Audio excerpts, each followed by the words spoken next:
And we are live. Cool. Hello, YouTube. Hello, YouTube.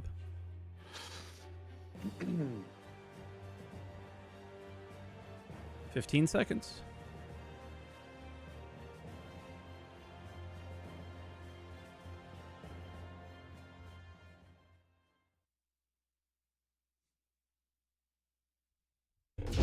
Hello, everyone, and welcome to Answer the Call. Star Citizen 324 is live. Kind of. The cargo patch is kind of live.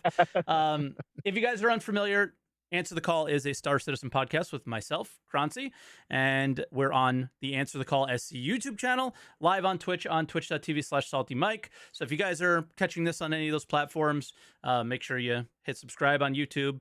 Follow here. Follow Croncy's channel on Twitch as well, twitch.tv/Croncy. As you can see the name there.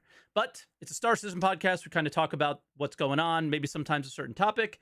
And the big thing that we do is we open the calls to you guys. We'll complain lately, which we're going to try not to do too much today.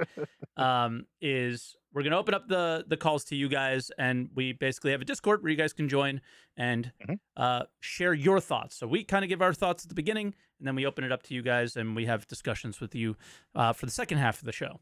So I guess big news is 324 is live. That would be the big one, right? How was your initial experience? Day one was amazing. Same. I had never seen a more stable day one patch. And we're gonna get into the butts real soon. But I'd never seen a more stable day one major patch. I had never been able to do all of the features of the new patch straight away, so it was pretty good. I was able to do all my intro missions for cargo.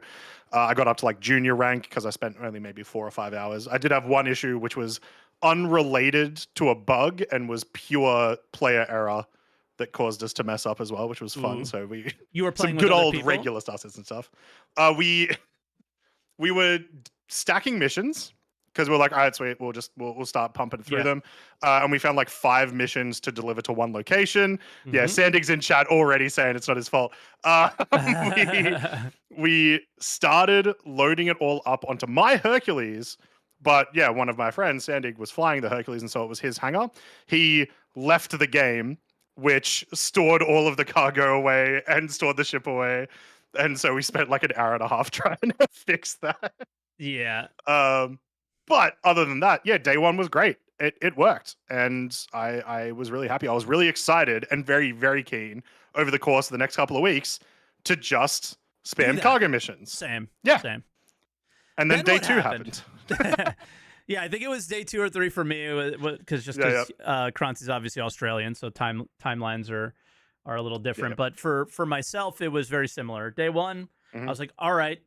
I started on an account with I did my first not 0 to hero, but I started because I mean, who's a hero right now, right? But or what is a hero, and it's hard to define in the game at the moment. But I started with an Aurora.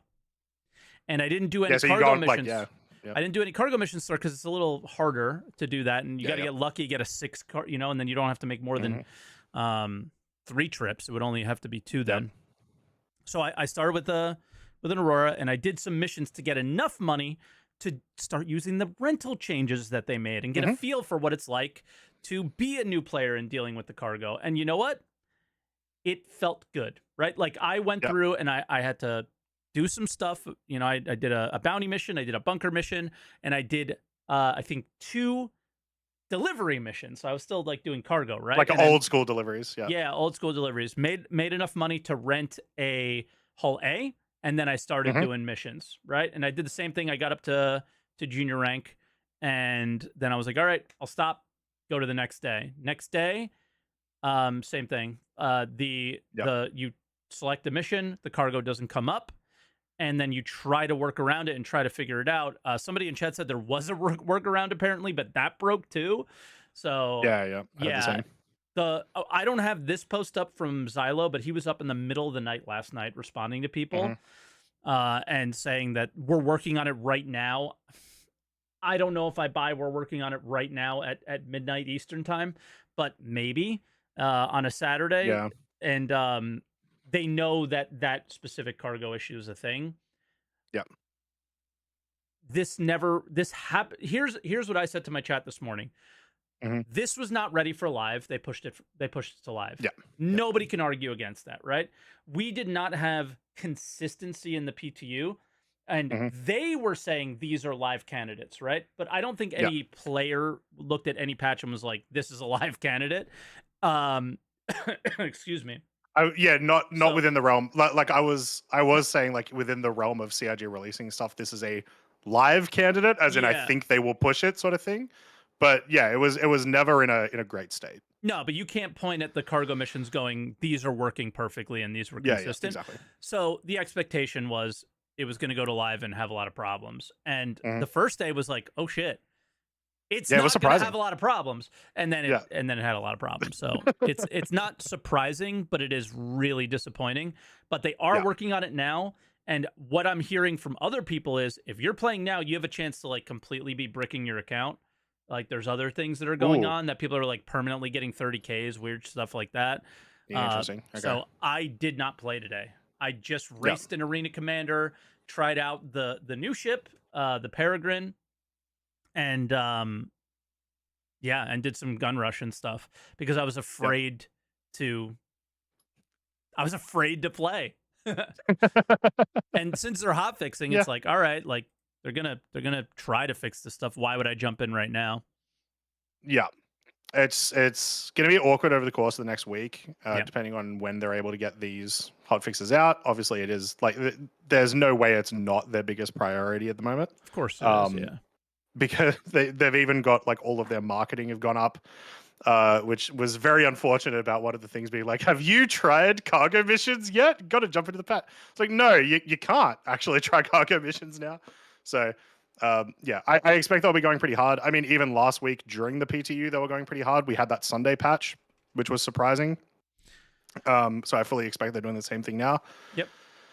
But yeah, I'm definitely going to judge them on the speed that they're able to get these fixes in, because like we've been waiting for this for a while, and when we want to progress. It's September. Yeah, it's exactly. September, right? But I mentioned a ship, the Peregrine. Yes. So Croncy is a huge fan of it. I did not enjoy it very much, so I'm going to let Croncy go because we're trying to do the no complaining podcast today. Impossible. The Saber Peregrine, super sick if you like racing, but also I just love it. So this is the new Saber variant. It takes a lot of the language from the Firebird, and then it's also a little bit converted as well. So it's got a slightly different hull, like the back of it and whatnot. It is very fast. It can pull 30 Gs in boost. So yeah, it can turn like a beast. I love it. This is here though to fight the 350R. I've been hearing people say, "Oh, but it's just worse than a Merlin." It's like, yeah, it's not supposed to be like racing against Merlins. This is your sort of medium racing ship competitor, which we've only had one of for the longest time. So I love it. I've been racing it for the last couple of days. Huge fan, and yeah, I'm excited to get it into some tournaments. Well, what track is for the 350R and for the new Peregrine? What track is for it? Did you say? Yeah. What track would you recommend for it? Because I think I probably, if you hear a lot of people complaining about it, well, it's not maneuverable, it doesn't feel good or whatever. I think a lot of people are looking for Formula One cars. Like I turn and that thing turns, right? And pulls a ton of Gs and it's just insane. The old M50 from the 2.x days, right? Like that's what people I feel like are wanting from racing. Before I say anything else, I want to speak on two specific ships and things that they've been doing lately. Fury LX and this ship. Two ships with no weapons at all. So what this allows them to do is you, the player, can go feedback. I don't like the way this ship flies. I would like it to feel more like this. And you're allowed to give your feedback, and you're allowed to give the no one else in Twitch is saying SRV. There's a lot of ships without weapons. I think what I mean is racing ships. So your M50 came with weapons. Your 350R came with weapons. All of the like the Mustang Omega, things like that, right? And they were always talking about racing events having death races and all these things. And what the racing community told them is, well, we don't really want that as much as we want traditional racing, right? And if you take the weapons out, like everyone takes their weapons off the ships because they get a little less mass and they get to go a little faster, right? So the players told them what they want, and now they're delivering what, like, based off of player action and feedback of what they want. So I want to say that is, like, I love to see that, because now they can take this flight model and like they can juice this ship and make it crazy if they want, and juice every racing ship and make it crazy, because it has no weapons. It will not affect PvP. And that's awesome. So keep doing that. Like, props. They can juice it if they want to. But like you're saying, this is like this 350R thing. I never raced with the 350R when racing was in its glory days for me. It was always M50. So yeah, like, what track would you recommend? Why do you like this? I don't see it because it's not maneuverable to me. I disagree. It's super maneuverable. You've just got to learn how to do it, because it's very different to a lot of other not just other ships, a lot of other races. A lot of your maneuverability comes from your boost, and so you really need to boost out of your turns, boost into your turns, all that sort of stuff. And you've got to play it a little bit safer. I would recommend, if you do want to start racing the Peregrine, just choose racetracks that aren't particularly tight. Obviously, one big thing that the Peregrine has that a lot of the small ships don't have is that it's big. It is thick. It is long. So you will end up crashing into the sides of things where you thought you were safe, that sort of stuff. So even on a racetrack like Snake Pit, which is pretty wide, pretty large, the turns give you a lot of leeway. You still might end up, accidentally hitting into the side of a pylon or whatnot. So probably just do the Arena Commander special tracks. So the atmospheric winner's circle, like those ones, right? And then go to the other tracks, because I still love a Yadar Valley. I can't help myself. It's just too fun of a track. I was racing it on Yadar Valley, fun. And I didn't do what I did Old Vanderval, because that's because I already sort of know the track from the old days. And it's very slidey. These ships that are like all I hate it. So now it explains why you like it and I don't. Herbie, it's playing into it. Racer, says Lorville Outskirts is pretty wide. Maybe that's true. Fit for it. So and Lorville is the entry level race, right? Like in the game. In the PU. So. Yeah, exactly. So I'm big fan. I also just love it aesthetically. Even the base paint with just like the green trim and the sort of little holes that it has on the back wings, which they say are for speed. That's probably not scientifically accurate, but whatever. It looks cool. So yeah, I think that absolutely knocks it out of the park. The price is very expensive, but that has always been the case with a lot of CRG stuff. So I would recommend not buying it. I would recommend waiting for being able to rent it or being able to buy it in game. But yeah, I think it's cool. Yeah, cool. Outside of that, we had, I don't know, what do you want to talk about on our list of things? I guess, do we stick with 324 stuff before moving to? Yeah, we can. There's not much more to talk about just with 324 baseline other than, like, it worked really well day one, which is promising for if they're able to get these fixes in. But is still concerning, obviously, because I'm talking about this. You should be able to see it now. Yes. That's what I mean by 324 stuff. Is we're currently working on multiple hotfixes. We got one last night. I think we had one. Did we have two hotfixes or one? I can't remember. I think it was just the one. And they did make patch notes for it and kind of let you know some of the things they fixed. The cargo one was not one of them. They're working on another for that. There will also be multiple 324.x's, which is surprise to nobody. So we don't have to do the thing like, oh my God, there's another patch before 4.0 until they inevitably call that patch 325. And 325. Then you could get upset, I think. But I think for how, I will say for how long it was in PTU, hopefully it's not I was hoping it was not going to be multiple. I was hoping it was going to be a .1, and it was just Yeah. going to be for, IAE or whatever. But it's not looking like that. So I was Yeah. hoping we were I just think going to play the game for a while. the biggest tell about this is that this is almost certainly the IAE patch. So I think they do not expect now to get five. Like Well, they're we saying talked about it multiple. last week. Yeah. So there's going to be an IAE patch. It's probably going to be 3.24. So don't expect 4.0 anytime before then. And yeah, that sort of tracks. I don't know. There's much else to say. I am curious what the new content will be, other than ships, because that would be the first assumption. Because they're saying both with content, bug fixes, and quality of life improvements. We know they consider ships content. What else are they doing? The only thing I can continue to point out, I feel like I've pointed at it every podcast, every week in review, and everything I've talked about is these other patches that are coming. It's these master modes things that Jared pointed out that he might talk about in an ISC soon. So that can be considered content, but I don't think anybody is expecting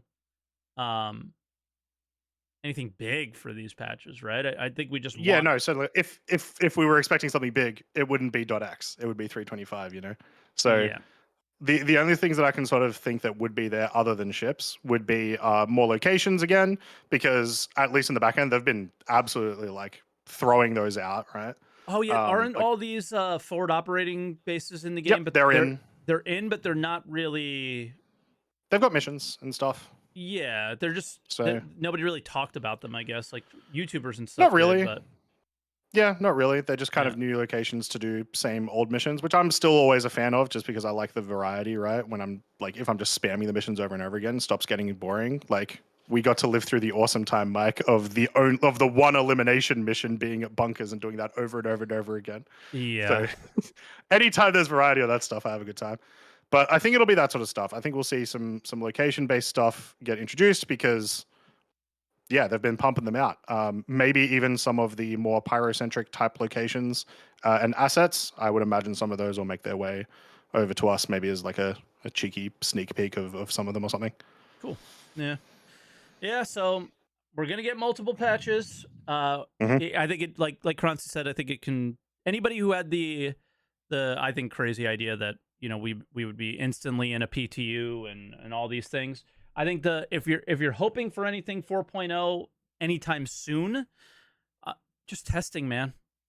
Like, exactly. I want to hear more. Like, talk to me about what testing you're going to be doing, when you're going to be doing it, and let's start doing it. That's what I'm hyped for. That's what I'm excited for. So hopefully we get that stuff soon. And yeah, just talk to me about your test preview channels and all that. More pyro tests, more server meshing tests. Yeah, and I think the stress will lower slightly from people, just slightly. Especially if we get those going into CitizenCon. Like if they're able to get those tests out within the next month, the attitude going into CitizenCon I think will be so much better than what it might have been the last few weeks. If they're really good and you're hopefully they are, nobody's rooting for them not to do well, right? So so hopefully they are. Next thing before we go into probably the thing that Croncy liked the most, he said, was this. I think this is the thing that I like the most. Yep. It's a security access key. Looks a lot like a crypto key a little bit, right? But like size wise, it's probably going to be that. And then we got a little Pyrotechnic Amalgamated logo there. So these are access keys to old pyro stations, buildings, doors. In pyro. Yep. I have a prediction for these specifically, which is I think these are going to be your contested zone, like the items that you get from the contested zones that you again go to put in to actually get your loot. I think that's probably likely where these are going. I heard some people say that this might be towards hacking.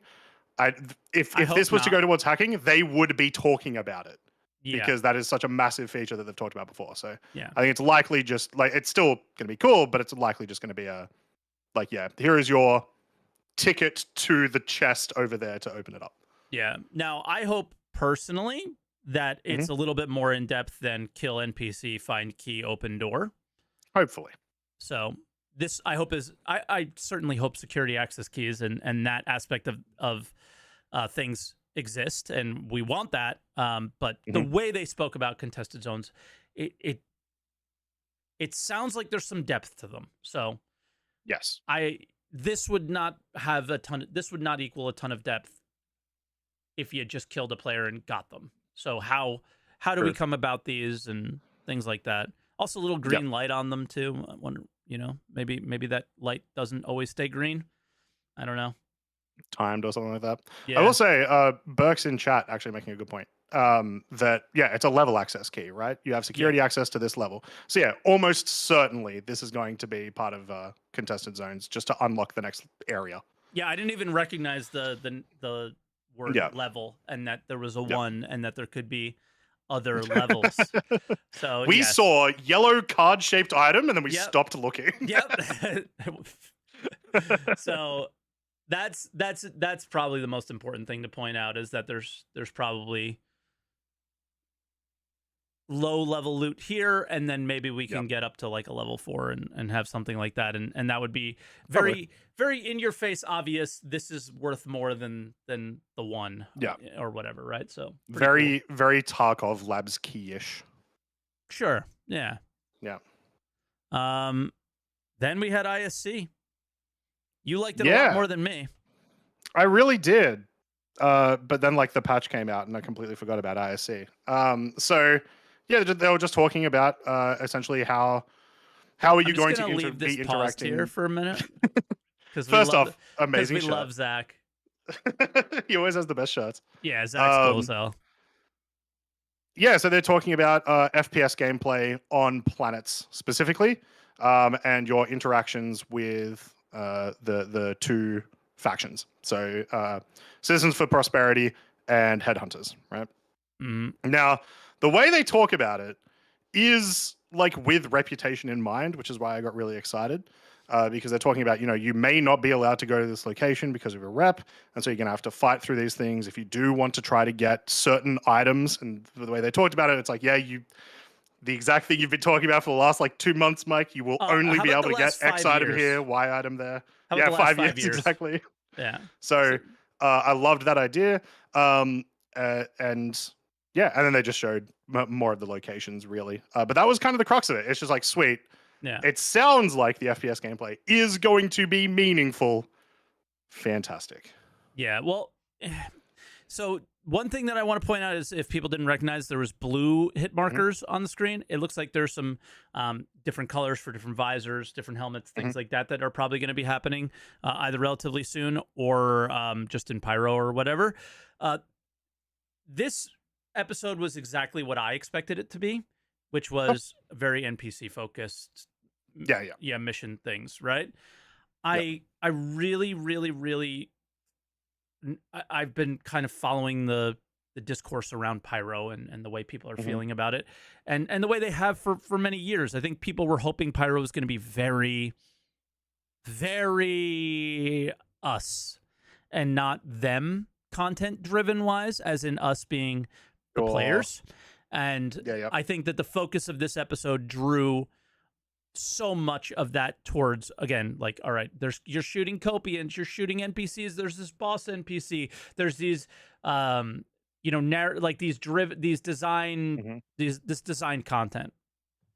Yeah. And it all looked cool. Like there's different interactions. Everything looks kind of neat. Their level design looks good, like the NPCs up on the roofs, and like we just saw stuff like that. I really don't have any complaints about the episode, but I am standing here going, I do hope we start seeing, because like when Jared first hinted about this episode, I really thought it was going to be what we were competing over, what we were fighting over.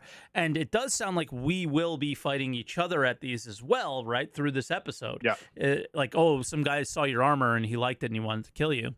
But yeah, I feel like we're still so hands-on the content that I just, when I watch episodes like these, it reminds me of what I really, really want from the game. And what I really, really want is for them to build sandbox tools for us and have the focus be entirely on that for like a whole year, right? Yeah. That's like I had fun watching this, especially things like this, as it looks like there's some engineering stuff possible and that kind of thing.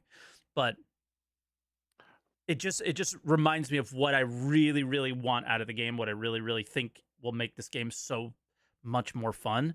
And it's that just give us the tools and let us figure it out. And yeah. Which I think that's totally fair in more regards to base building. That stuff comes more into play when you've actually got locations you want to defend for yourself. Sure. Right. At least right now with the game, you need to be able to funnel people into locations to fight each other. Otherwise, it's going to be like incredibly boring, super repeatable. Everyone's just staying at the jump point, like catching each other, right? So having it so that you've got these specific locations that are essentially mission and item hubs, and then, you know, literally having them be you are going to fight over them or you are going to protect them is awesome. Like if I see you going down to, I don't know, Headhunter's place to fight them and I need to buy some shit from them, cool. Well, I'm going to start fighting you to try to get you to back off so that I can buy my stuff and get out of there, right? That's my incentive to engage in PvP. Yeah. It also depends on exactly. It like, is that boss fight really worth looting? Then that is a tool for us. Then that becomes a sandbox tool for us, right? Like, oh, these guys are fighting the boss. Let's wait for them to kill it, and then let's kill them, right? Like that's the kind of stuff that I'm talking about. And I don't think the episode told me that that's there yet, but you know, the contested zone episode did, right? So if I was gonna say, is that more the sort of lane that you want more of that style? I'm more looking at it if they understand it in the contested zone.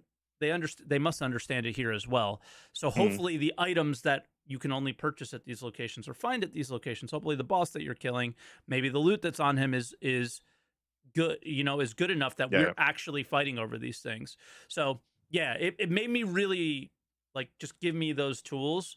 But at the same time, this could be one of those tools. It's just they didn't communicate that well yet because they don't want to tell us what the rewards are, you know? So they're holding that back from us. Because if the rewards are good, everything is a contested zone, right? So comes down to there's that. one part of it that I really hope they do push hard, which is they mentioned, you know, like anti-air turrets again. Yes. I just really want CIG to missiles. make sure that one, they work, and two, they are deadly enough to actually make people want to come in with ground vehicles, because I feel like that's a bag that they've fumbled for so many years. Croncy, I want them to work and Star Citizen. Shit. Yeah. Also, this was like the coolest location I've seen. That one was in the Pyro playtest. We got to check that one out. I never saw that.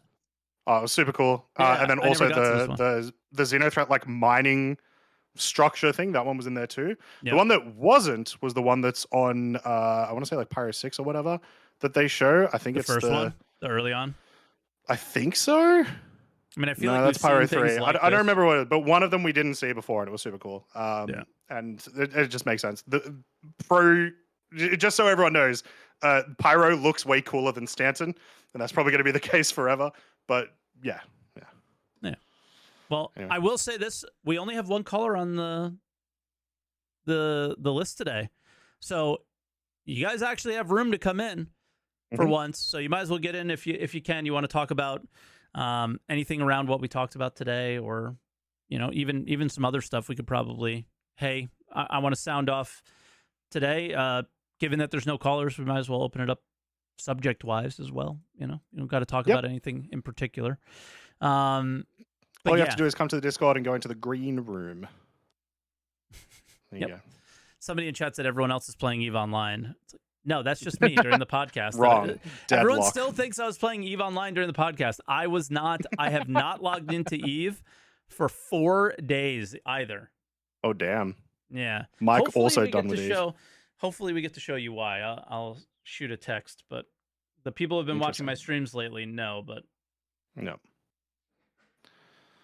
But yeah, so yeah, I really, really enjoyed IC. Next, they did mention next week's episode, and as per usual, I have completely forgotten what it was. but I believe it was more pyro. Creatures, yes. Yeah, I'm pretty excited sure to see what they do with them, because obviously we got our first 2 creatures with 323. Which actually, I want to mention something, Mike. Yeah. You can now sell in 324 the Marok fangs and the Copian fangs and the Marok gullets. Guess how much they sell for? Until last night, 1 credit. Oh, did it get fixed? It's on the list of being fixed. I'm 99% sure. I'll double check for you. Yeah, I got very disappointed when I went all the way to search for them and could only sell them for 1 UEC. Do you know how many times that was fixed in the PTU as well?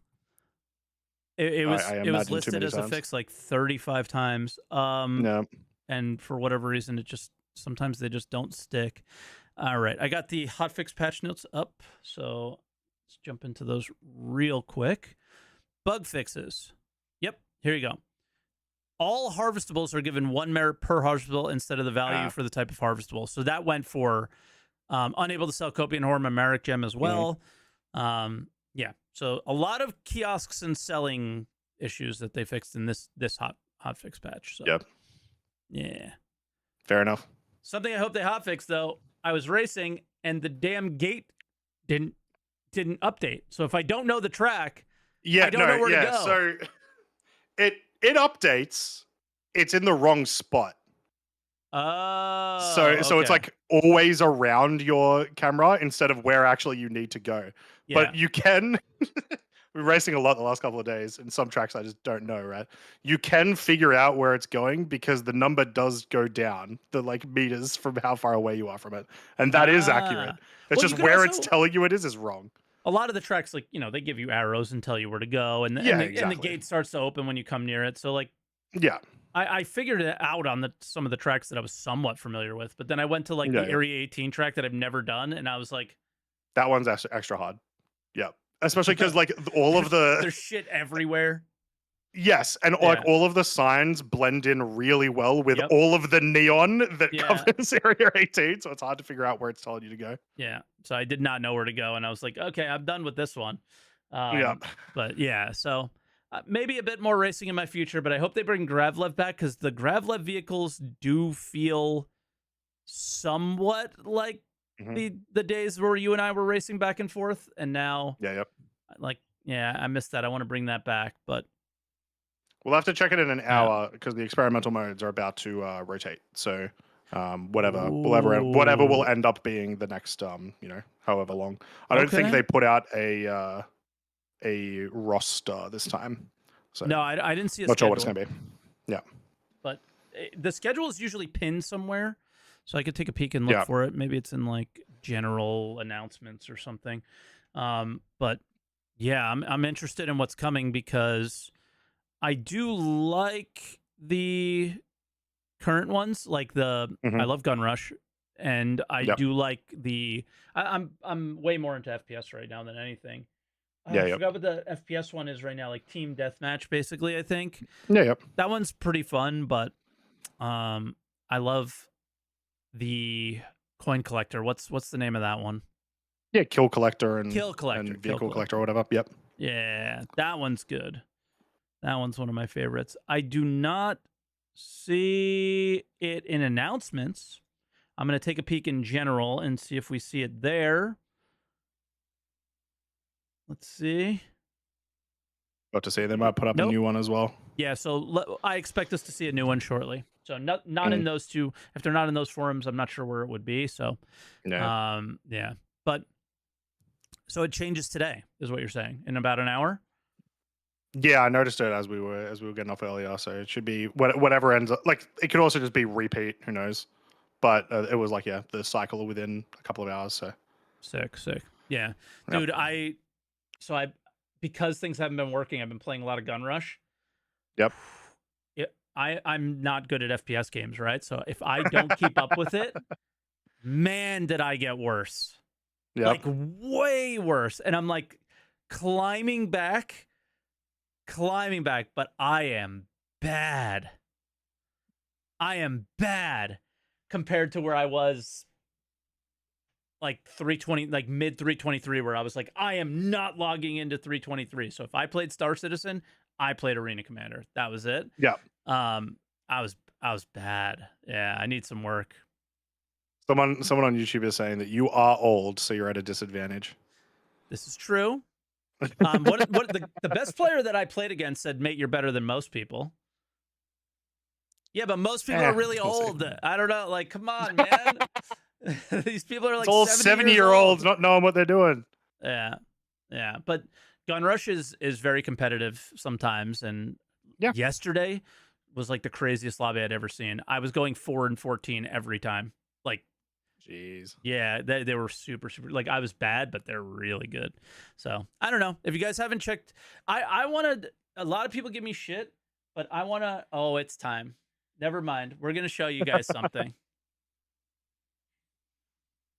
Meet Clover. Oh my god. So many of you guys know that Lola passed away, and Emmy has wanted a dog her whole life, and Lola never would have gotten along with anybody. Nah. So this is Clover. Adorable. Yeah, we adopted a dog 2 days ago now. Hello. No Clover emote yet? What's going on? Not yet. No Clover emotes yet, but soon I'm sure they have plenty of opportunities. So she's super cute. She's already like pretty good. Yep. As far as like potty training and stuff, but she is a little bitey, and we're working on her. So she's super cute. But that's Clover. Yep. So if you guys hear her love a pop-up yelping and stuff in the background, because she is she doesn't like to be left alone and stuff already, and I apologize, but yeah. So, and they wouldn't. There was another cat, and they wouldn't let me take her. They wouldn't let me take her because you can only take one animal at a time. And yeah, that's my first ever dog. I've never owned a dog. Yep. My entire life, I have scars from being bit by them as a kid, and I have a lot of like anxiety around dogs. So this has been a challenging experience over the last couple of days of just growing comfortable with the whole thing. But it's been we'll so turn cute. you into a dog person yet.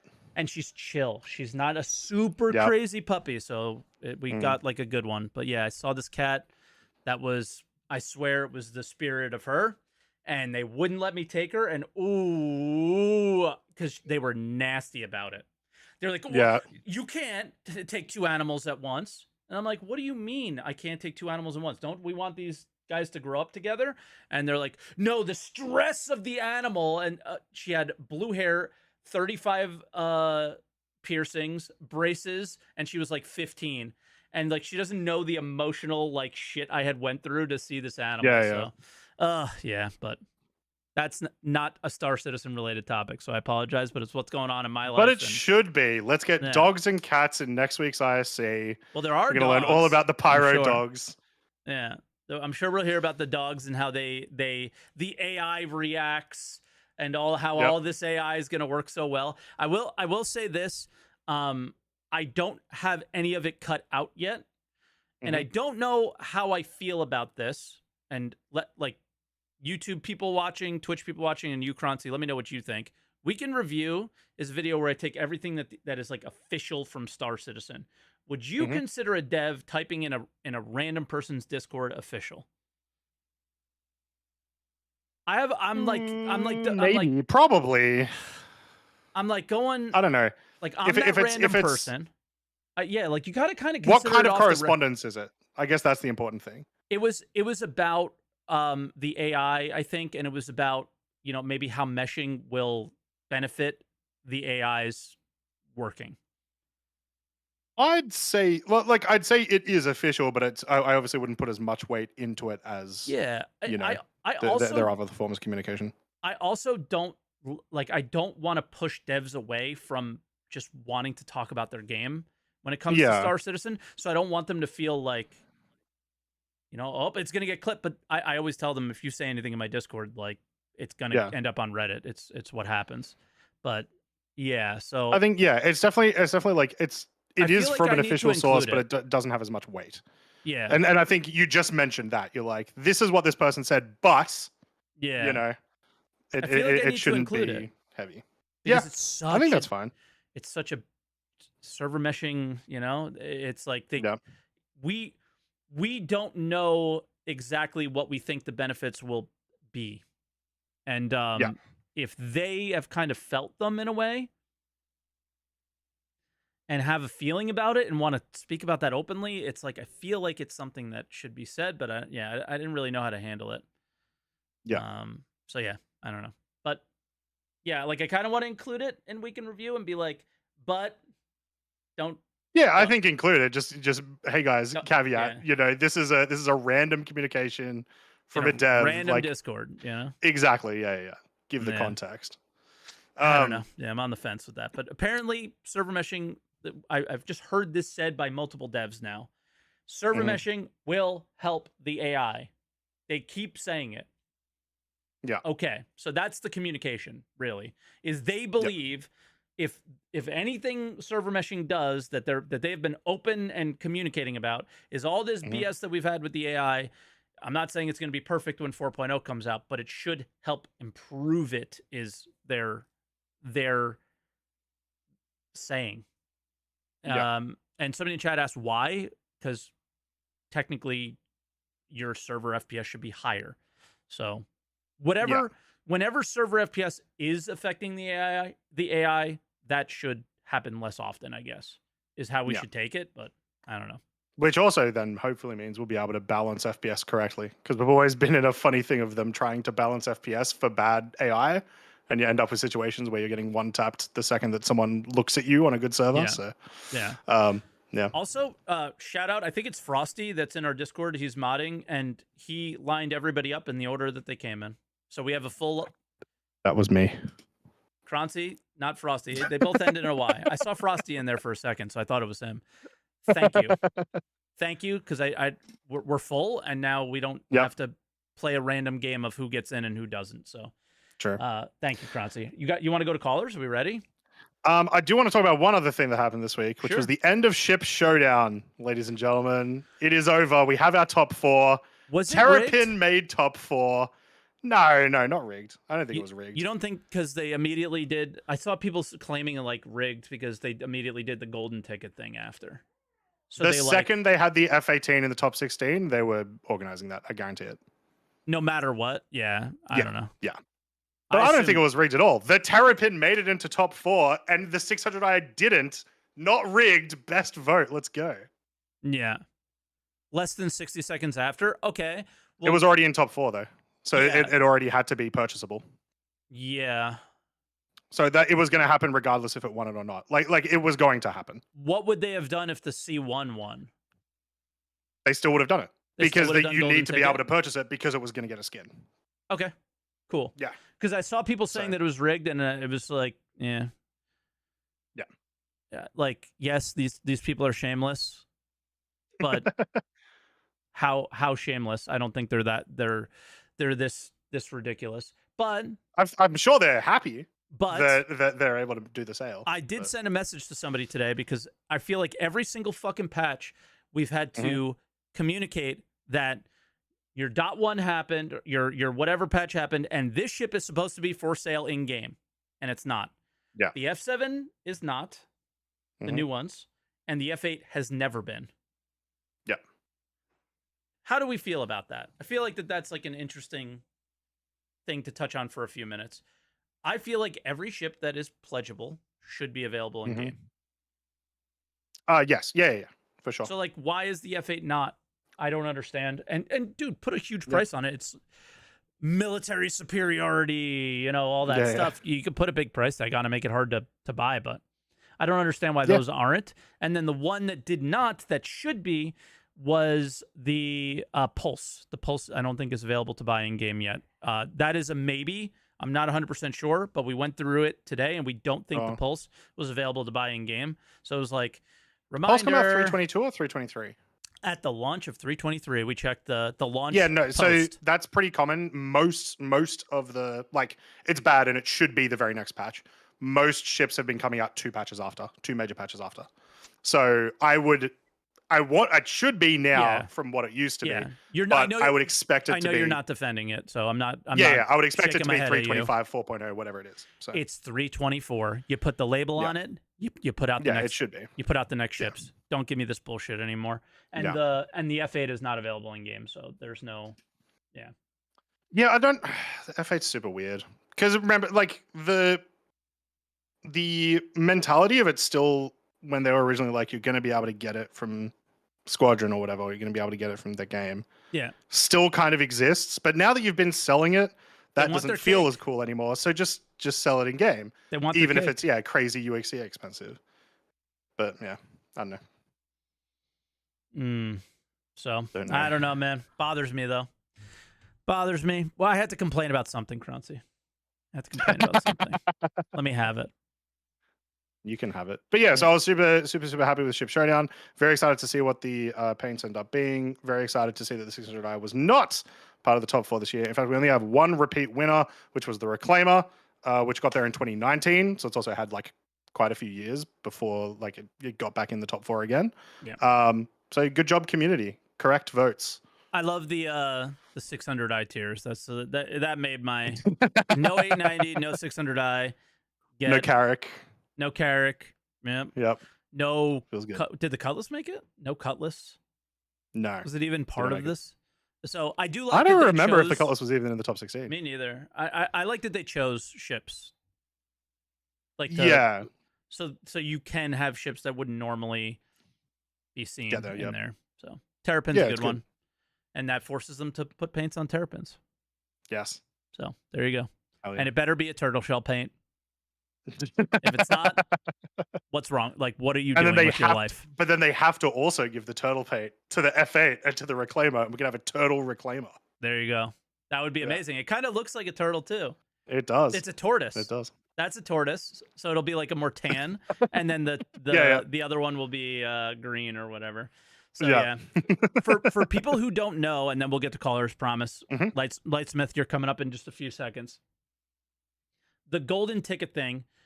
A lot of people were asking questions on my stream today, so we might as well mention it. If you are, going around checking loot boxes, there might be golden tickets in there. All it is if you consume that golden ticket or use it or whatever, it allows you to rent the ship for 1 day or whatever. Like you get to use it for 1 day, and I believe that is only a one-time use, so you never get to use it again. You can't just 24 hours over and over again and just farm tickets is my understanding. Someone thinks they can do that and is trying to do that. They said that in my chat that they have like hundreds of them.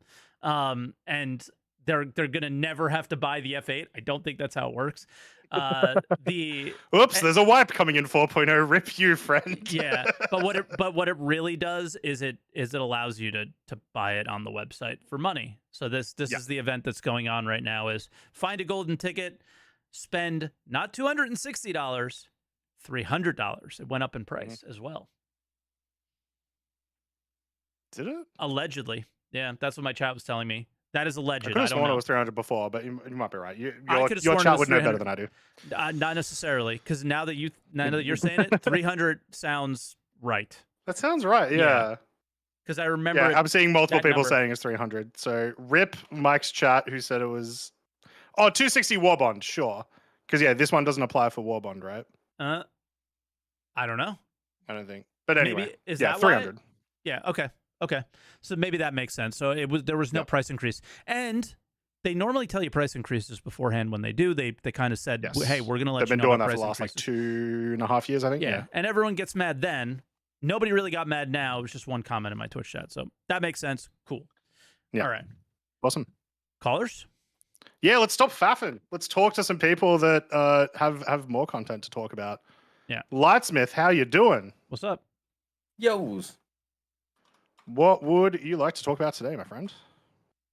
You guys, well, thanks for having me. Yeah, glad I was the first call. Surprised with 324 going live, there wasn't more people here. Because we've been talking about it for 2 months. Because everybody's seen it for 2 months. It's not even exciting. Yeah. And it doesn't work. Yeah, that's what I'm here to talk about. It doesn't work. Yep. You'd mentioned you were a little afraid to sign in, Mike, because maybe the the login thing. Yeah, there's some 30K errors with some people logging in, but I'm one of the individuals who unfortunately has a permanently borked hanger pad. So for my home Nice. hanger, I can't call any ships, and when you go to call a ship, it just grays out the ASAPs. Nice. So, Lovely. I know what it is. I think CIG know what it is too. I was able to replicate it by going to some stations and some of the public hangars. So Right. I think, confidently tell people to just keep all objects off of your hanger pad as best as you can. Okay. Mine got borked originally because me and a friend had a med pen stabby stab war, and med pens just got everywhere. Like And in the add a little hangar, you were thrust. just med penning Oh each yeah, other over and we over were again. just med penning and med gunning and getting. Sorry, is this OD'd and... where's Old Mate Duncan? This is the new experimental mode. This is what we need. Med pen battles. Yeah. Single elimination or single weapon elimination. Med pen. Hey, yeah. We were testing. Okay. Yeah, We're doing lots of yes, testing yes. inside the hangar. I'll keep something to a surprise. I recommend everybody go to Crusader, the showroom, go down to the little terminal that's over to the left. Buy yourself one of the Colossus bombs, bring it into your hangar, and shoot it. Trust me, you'll love it. I am concerned, but yes. Hell No, yeah. don't be concerned. Actually, it's a safe thing, but it's funny. So try it. But Okay. regardless, like we had a big old med. okay. We had a big old med pen war, but then some grenades go off, some thruster wash sprays things around, you chuck a couple of chairs around. Yeah, it turns out just too many objects on the pad. I think they get stuck in or under the pad or in the walls. And if you've noticed, if you've ever had anything on the pad and you try to call or store ship, it just kind of like goes down and back up and nothing happens. Yeah, so if you get too many objects on it, it just like perma breaks it. And it I keep telling people that one good way to know that you permanently broke it is you won't ever have floor doors again because the pad just gets stuck at the top. Right. And it won't go down because there's some object stuck somewhere. So. Okay. It makes sense that it would be happening to so many people as well because everyone's getting all their stuff out. They're trying to decorate their hangars, right? Yeah. I heard some people on Spectrum say that if they blew up in their hangar and too much stuff went all over the place, that's what happened and caused it for them as well. Careful if you have a self-land hangar, like at 18 or Grim Hex, I believe. The little luggage carts, one of the default spawn locations for one of those luggage carts is right on the pad. And if you don't know, you can shoot those luggage carts and they die and then they respawn. Okay. So I think a lot of people who are first approaching the ASOPs in the lobby are maybe calling a ship and not realizing that that thing is spawned on their hangar pad, at least in the large hangar. So I think that's like also causing initial issues from the get-go. So, just fair warned, it can happen. 2 months in PTU. Holy shit. That was the longest PTU cycle. If you include Evo, that's Evo to live was the longest one ever. And there's no 321. Way. There's no way. I'm gonna have to go back through it. There's no way. It's true. So there's no shot. 314 was longer. This is the longest one, and the second longest one is 321, 323. No. It's September, bro. We got 4 patches a year. Until We're now, almost to it's Citizen September. But you see, 324 came out in August. It's a different month. That's a joke, by the way, chat. That's a joke. Yeah. So yeah, it's the 2 longest ones. Oh, 318. 318 went into PTU in December. Didn't go live till March. And that's not including Evo. You could say whatever you want, but the fucking nerds on Spectrum that follow the IC and all this stuff have all the stats. So you can look at your roadmap or whatever you want. But the guy who types on all the known issues under every Spectrum post? I don't go on Spectrum. Well, yeah, he's the guy who said it. If there's anybody to trust, it's him. He's like, that's true. Yeah, Inkwell. Add your own notes. if Inkwell is wrong, we can new bet Croncy if you want. If I will place every credit I have in whatever on Inkwell. The guy, all he does is testing. Well, now you're too confident. So yeah, no, I'll put everything on it. I promise you, he's right. This is all he does. He doesn't. I don't even think he plays. He obsesses over the issue council. So I'm pretty sure it's correct. Yeah, there's some. Yeah, I was heavy in Spectrum, yesterday and the day before after my hanger got borked. So I also learned that some of the the 30K issues, I think people are resolving it some way by doing like a character reset. Although I never recommend doing that on a live. Yeah, like wait for the .1 or the hot fix before you start changing account settings and resetting things that can just bork it even more. Yep. There's other games for a day or two. It sounds like they're working hard. So yeah, they'll work these out. I mean, no one's surprised when patch goes and it needs a little love afterwards. It just the 3-day weekend it also doesn't help, and not being able to log in or being able to call a ship from a home, your personal hangar when that's like one of the big focuses of the patch can be a little disappointing. Luckily, like me, I'm just living out of Beijing for right now, so still can get a ship and get out.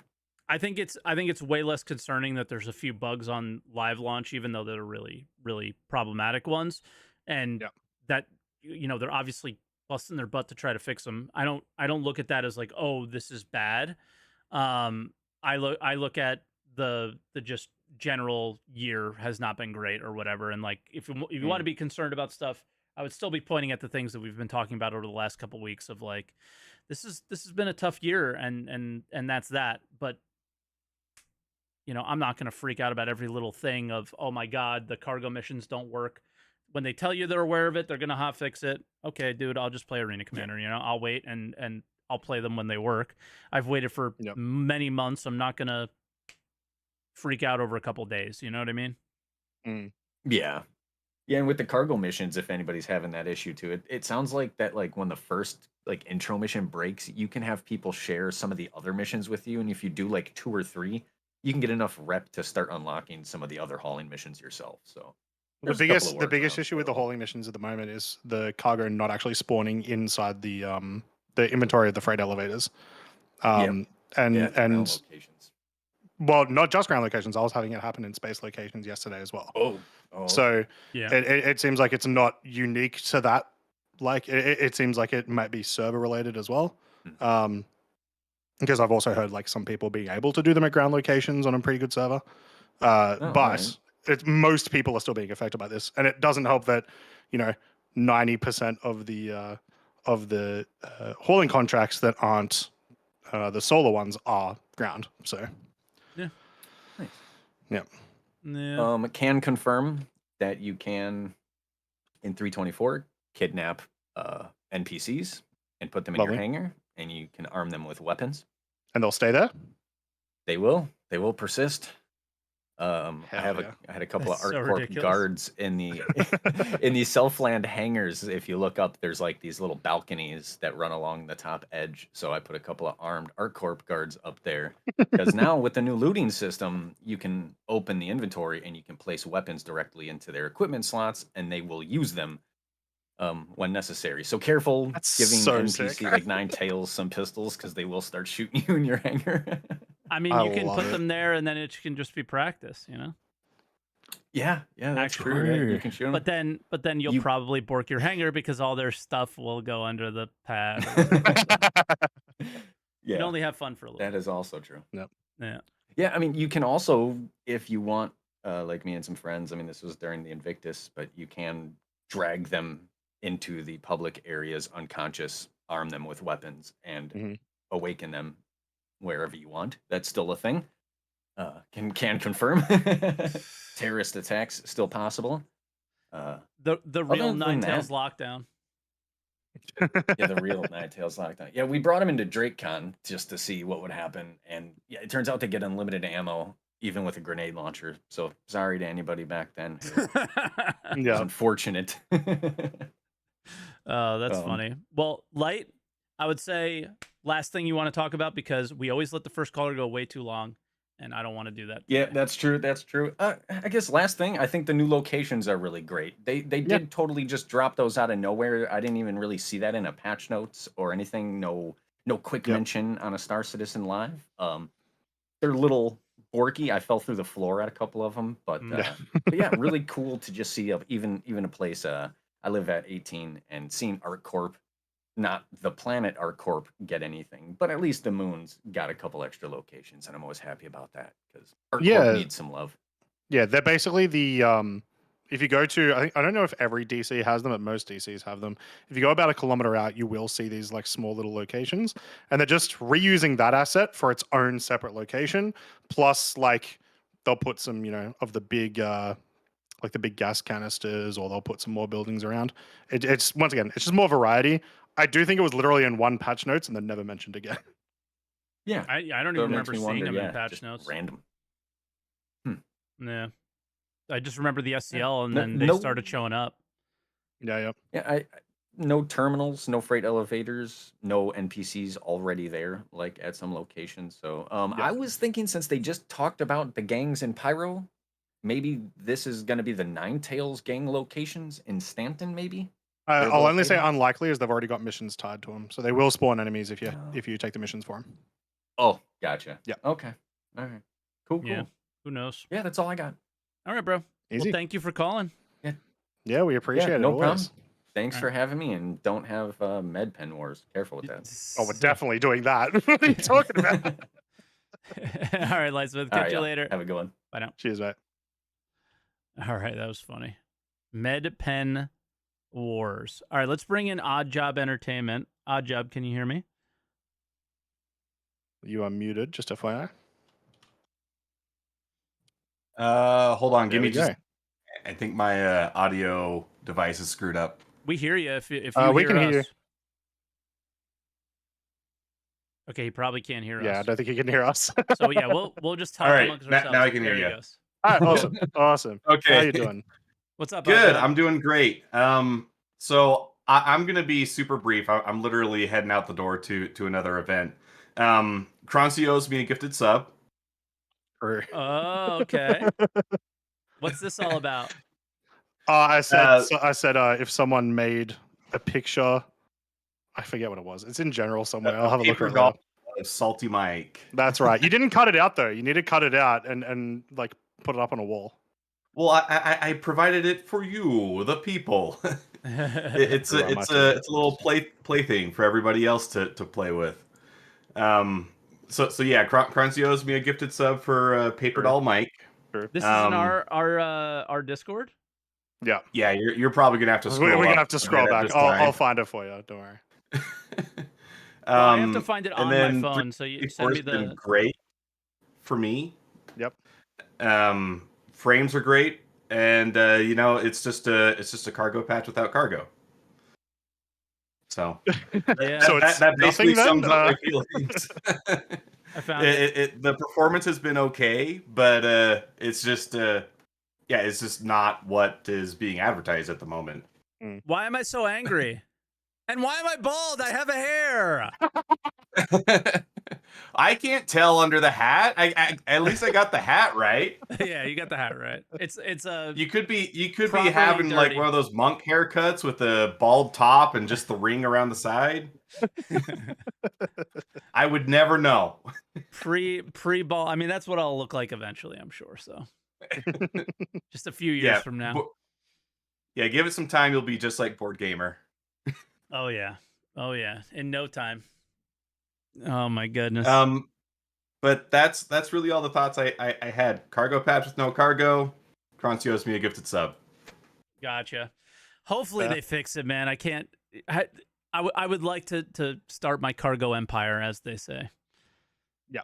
But, yes. Yeah. Yeah. No empire building right now, I guess. All right, Odd Job. I guess we'll let you go, man. All right. Thanks. Cheers for the quick call. Appreciate it. Yep. And if you guys aren't familiar with Odd Job is on YouTube. And I'm not sure if he streams on Twitch, but YouTube channel, same name, Odd Job Entertainment, as you can see above there. So check him out if you guys haven't yet. Then Darth Wookie, we're going to bring you in. Darth, can you hear us? You are muted as well, Darth. Is that better? Yes, it is. Very much so. How you doing? I'm doing all right. How you all doing? Pretty good, pretty good. Yeah, not shabby. What do you So, wanna talk well, I feel like I'm in a minority, and I don't. I'm somewhat scared, Mike. Don't be scared. So I don't be scared. You know, I'm upset about some of all the hubbub that everyone has been talking about with 324. I mean, it's hard not to be just a little bit disappointed that shit don't work. Yeah. But I mean, I think, and everyone get ready to drink. I'm a little hopeful, I guess, because while I know I can't play cargo now, it does look like they're layering things in for something greater. No, right? There you go. See? nobody can take away how much work, how important in the long term that the hangar update is. Has it been a disaster? Yes. But no one can take away how important it is. Yeah. So this patch is going to be important in the long term of this game, undoubtedly. And we'll always remember how much of a pain in the ass it was, but it doesn't mean that it shouldn't have happened, right? No, I agree. And I think part of my vision of this, or my perspective, comes from when I joined. I mean, I followed it since the beginning, but, you know, kind of like you don't buy the first iPhone. I waited until, I think I signed on I think I had to check. It was 2021, so it was like 315. Sounds about right. 312, I think it was. 312, 315. So I got there and I had to deal with all those problems. And then to me, it was great. This is a thing I check in for every 6 months. Yeah. Mm-hmm. And it only was like the past 2 years where, you have that transformative experience. Mine was the Jumptown experience. Mm-hmm. And it made me want to come in more often. But I guess that does make me the apologist for SC, because for me, it's just like, oh, it's shitty now. I'll go play Star Wars Outlaws. Or it doesn't make you an apologist at all. Just don't force those feelings on other people. That's all. That's the only thing that pisses me off, right? Like, there's absolutely nothing wrong with being like, man, game sucks right now. I have fun in it sometimes, but I'm not having fun in it right now. I'm going to go play other things. Well, if I'm like making a YouTube video, or we're on a fucking Star Citizen podcast talking about it, and we're like, yo, this is what's going on right now. It sucks. Why are you telling people to take a break? Like, it's silly. It makes no sense, right? Or like, if I say something like things aren't fun, and you're like, well, I'm having fun. Okay, your anecdotes aren't my anecdote. Like, we're different people. It makes no sense. So yeah, you're not an apologist. Don't feel that way. You're yourself. And I think you personally, Mike, get a lot of shit. Your. I deserve a lot of shit. I don't deserve all of the shit that I get, but I definitely deserve some. I'm not gonna pretend like I don't. No, and I think as a guy who is, despite the salty nature, Darth Wookiee, I'm older, so I look at things a little different. So I was very upset, and when I first heard everyone's, yours and others, hey, this sucks. You're right. You're entitled to your opinion. Yeah. But to your point, and to everyone's point, that this is a slow time of year. Your conversations drive the larger communities back and forth, and this does something to CIG because they do change. They do provide things, and I think everyone here is always kind of talking about it. You're going to get something in the next 4 to 6 weeks that you go, wow, I'm glad that's talking about 4.0 or something they're going to do, because they're very cognizant of the communication and the community back and forth. Yeah. So I do have that hope for them.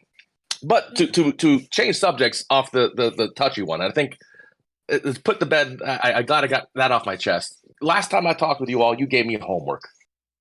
Oh shit, real? I'm trying to remember. God, my memory is so You bad. said go play some Eve. Yes. Okay. So I did. What do you think? I did. So I was having a lot of fun.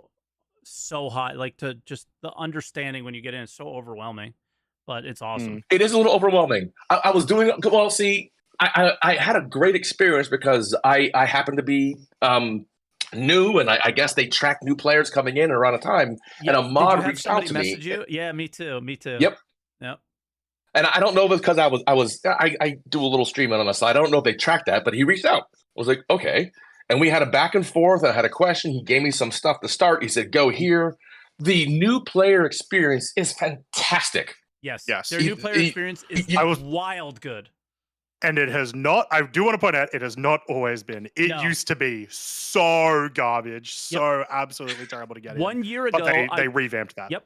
I don't know. I think it was around a year ago, because 1 year ago I did a sponsor stream with them, and the whole thing was they were trying to showcase the new player experience. And 1 year ago or so, I played Eve that day, and I put it down and never played it again because I was afraid it would do exactly what it does to me now. Is like, why am I streaming right now when I could be playing Eve? Why am I working on a YouTube video right now when I could be playing Eve? Like, that's basically what it's dangerous. It's dangerous. So I had that for a little bit, and then I had my first real, oh my god, they just wiped out my entire like super ship. Yeah. So I have to go. I haven't logged back in since. I think now I have to build my.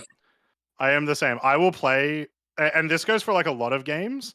If you have like a full loot, I will play for like 3 months, like super hard, and then I'll do one risky thing. I will 100% lose it every time, and then I will not touch that game for like a year or two. Okay. It has happened with Eve, it has happened with Tarkov, where it's like I've just gotten super into it. No, I'm done. I'm good. No, don't want to feel that again. That's what I fear about what I think this is like a really nice conversation to have, because we're in this polarizing place in Star Citizen where people want the full loot craziness and risk. And other people are like, oh, well, I bought LTI on all of my spaceships, so I should never lose anything. Yep. And it's like, I think if we meet in the middle somewhere, like, let's not go all the way to Eve, but I think a lot of losing what you have in Eve is what drives me to play as well. Yeah. So, but you do end up in the place where Croncy gets to and where you got to, that I'm worried with the type of player that we have in Star Citizen, they can't handle that shit. So we got to find some sort of like middle ground where you got to lose something, guys. We got to lose shit. You gotta lose. Are you reading my notes? Mike's reading my notes. I have a little, like literally the next bullet point. Yeah, because you set me on the way. You know, you set me on my way, saying like, "Hey, look, learn about what progression is, because they do it well. They do it you well. don't. I'm not a. Even though I have my little freaking micro org and Star Citizen, I'm the Sword Art Online guy. I'm the solo guy that has like 3 friends. Yeah. And so I want to be able to get to a point before I org up. I want to understand the mechanics before I org up. That's what I did. I played for a month, and then I joined the biggest corp alliance in the game. So now it's different. I listened to you. I listened to you too much. So I heard that, and I'm not there yet. I want to try one more time. I'm building a destroyer. But the big thing for me was, it is we need to have that progression. You need to have a grind. There has to, I mean, we complain about it now, but you should have to go do a bunch of bunker missions to get some cool stuff so you can sell it back. And that's what I do in my general grind. If I'm bored, all right, let's go do a bunker. Yeah. That should be something where you get a little key, or in this case, to use the analogy, ISK and a random part, And sometimes then you can take that container and there's nothing good in it. Nothing good. Yeah. That's okay. It takes more effort to take it out and sell it than it is to just leave it there and move on to the next one. Yeah. That's okay. And that fine line. Yeah, it's okay. And I don't know you're right, ready for it. Because Eve is slow.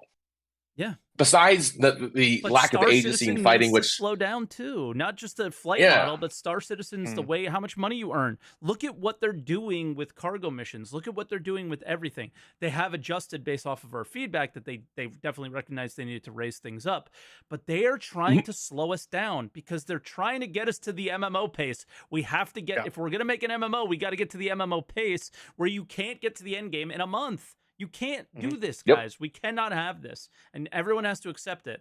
And I don't know what they're going to do it, because everybody has the endgame ships purchased with real money. Not everybody, obviously, but a lot of people do. And it fucks things up. So how are they going to address that?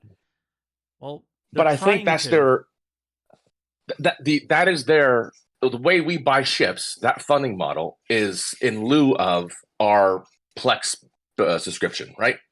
Because if you want the good ships, you have to subscribe to their thing. Yeah. And I will admit, I got to a certain point, and I'm like, I plexed. well, shit, it's only $10. I'm going to get $10 because And I think I've spent like $20 total with Eve, and I felt entirely worth it. Now, if I had something where I have my, let's just say a small amount of money. We know it's not, but I spent too much money on Star Citizen. But I can then use those, and they don't give me an advantage, but they give me my mining ship. So now I can then start with my basic crap and begin grinding. And am I ahead of people? Yeah. I got a little more armor, a little more stuff, but the person who's done it from the beginning is going to have a lot more of those components. It's going to have a lot more options doing things than me coming in there with just my stuff, and I don't have to pay a subscription. Yeah, I will just say the difference in the two is that Star Citizen doesn't have the only progression that Star Citizen has that isn't tied that cannot be done with money is reputation. In Eve, there's a lot of stuff. Yeah, right. There is a lot. So and that's what we're looking for. That's how they can make Star Citizen successful in the long run. Is having it's like cool. You can keep selling ships as long as there is stuff to do that I want to do that does not involve me using my credit card. Eve has 20 years of content. Star Citizen really started thinking about content this year. Oh no, and that blew me up. I had you sent me on the trip, and I was playing with somebody, and I just happened to look like, wait, how long has Eve been here? Oh my god, 20 years. Yeah. Yep. Yeah. So that a last comment, because it's kind of puts a button on all this. There was a comment, and I don't know if it was Xylo or Zach or whoever said it, but they're thinking of using another currency. It was partly to do with rental currency, but they also briefly mentioned the idea of another way to earn or use our rental currency. And that perked me up because that sounds a lot like Eve. You need more currency to do more things. Am I making that up? I don't know. I don't remember hearing anything about any other currencies in Star Citizen. Did you? We have one. It's REC. Yeah, no. They talked about using REC as something different. Oh, interesting. Really? Okay. And it was one little blurb somewhere. Again, someone in the chat will correct me, but I thought I read that and maybe it was the SC. Oh shit! I'll put it in your Discord if I find it. That's your homework for next time. Find us that one. He gets homework every time he's here. So no, but it just as a last comment, because I know you got a lot of flack for this. Other people have gotten flack for being the quote unquote apologists. We're all here together. Like we all want this thing to be successful. Bro, we wouldn't pledge 45 or. Say what? Yeah. Yeah. It's like that person clearly doesn't watch you, Mike. Clearly doesn't watch you. We all already know you're a They shill. were reacting to a video where I pointed out the problem that CIG has been doing for the last 10 years. That was a shill video, apparently. Shill. So, yeah, we all get called apologists at some point. I have no idea how. No, and we also, the people dump on content creators because, oh, you're doing it for money. No, I'm giving my opinion. I just happen to get paid for it. So, everyone wants to be heard. And great, everyone can be heard. But push comes to shove, we're all arguing about a game that is been going 10 years, is almost at $1 billion. And as a guy who works in the finance and cybersecurity, I would love if we got like 2 patches a year. I used to work a year if they were more stable. Yeah, I'd be in. Yeah, if they were stable and content was there and so on and so forth. Like, yeah, of course. Yeah. I've seen patches for enterprise applications that have been pushed out the door on hopes and dreams and duct tape, knowing that the patch 1 and patch 2 were a week and 2 weeks behind consecutively to correct those issues, and they ran banks. So we do think it is not great. It is frustrating, but we kind of prayed when those things out. We happen to be the testers for this game. That's kind of what we signed up for. Yes, we did pay a lot of money for it, but I didn't sign up for that. It is nice to get the content. Yeah. It is crappy sometimes. I did not know because I haven't played since Friday that it was down or partially down. I turned on the podcast this morning. What So what that live sucks. patch hasn't said degraded at some point during its launch? Exactly, in the right? last couple of years, I feel like that's just common. Yeah. But I hope everyone has a better call. But for me, if they get close to the 80-20 rule by the end of the year for the stuff they promised, I'm good. And if I can play and during Christmas when I'm off, I'm okay. Like, I'm gonna let you go, Darth, and I'll Yep. kind of add on to that point. And thank you for your call, and we appreciate you and all that stuff. Yeah, of 100%. course, Absolutely, sir. But I do want to add on to that just a tiny bit. On the 80-20 rule is I'm trying to think of the things that they promised that we would get for this year or so that I really, really need, and none of it's like changing my life, right? In the game, it's just 4.0. All the stuff they've kind of communicated 4.0 and what's going to happen there. So whatever happens at the end of the year, it better be good. And if it's not, that's going to suck. And it's probably going to suck. So, it's literally the thing that made you cry. So that tracks, right? That's not what made me cry. What made the server meshing test. No, it's not the actual server meshing test that made me cry. Everyone's such a clown with this thing.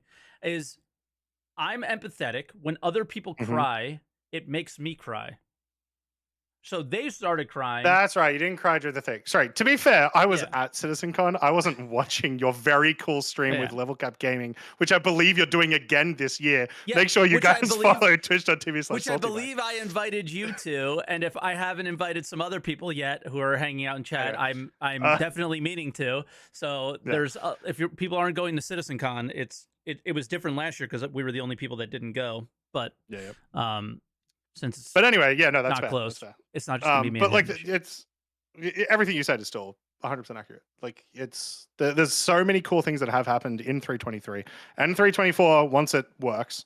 But it's always been 4.0. It's been 4.0 for the last 4 years. All the cool things aren't cool until 4.0 for me, right? Until they start becoming a game. They're gonna make the game cooler. Everything they did is gonna make the game cooler. Copians, not that cool.